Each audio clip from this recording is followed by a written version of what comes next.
લુણાવાડાના દોલતપુરા ગામે ઓરેવા કંપનીમાં બનેલી દુર્ઘટનાના મામલે કોંગ્રેસે ગંભીર આરોપો લગાવ્યા છે। કોંગ્રેસ પ્રવક્તા પાર્થિવરાજ કઠવાડિયાએ જણાવ્યું કે કંપનીની ગુનાહિત બેદરકારીના કારણે 5 લોકોના જીવ ગયા છે।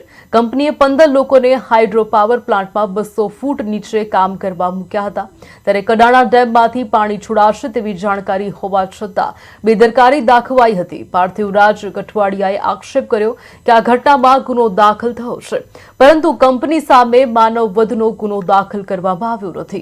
હાલ BNS કલમ 106 અને 125 મુજબ ગુનો નોંધાયો છે, જ્યારે કલમ 105 મુજબ માનવ વધ સાપરધનો ગુનો ઉમેરી દોષિતોને કડક સજા થવી જોઈએ। કોંગ્રેસે જણાવ્યું કે અજંતા એનર્જી કંપની દ્વારા 15 શ્રમિકોને મોતના મુખમાં ધકેલવામાં આવ્યા છે।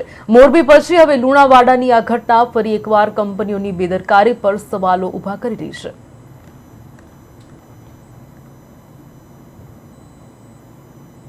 તારીખે નોંધાઈ એફઆઈઆર ત્યાંના લોકલ પોલીસ સ્ટેશનમાં બીએનએસ ની 2 કલમ એમાં દેખાઈ છે 106 અને 125।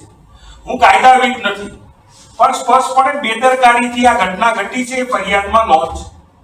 અને ત્યારબાદ આ વિસ્તારમાં ત્યાંના સાંસદ અને ત્યાંના કોંગ્રેસના ધારાસભ્ય અને ત્યાંના મંત્રીશ્રી આ ઘટના સ્થળની મુલાકાતે લે છે, અને ત્યારે મંત્રીશ્રી કુબેરભાઈ ડિંડોર પોતે સ્વીકારે છે કે કડાણા ડેમ દ્વારા લેખિત સાવધ કરવાના મેસેજ અપાયા હતા।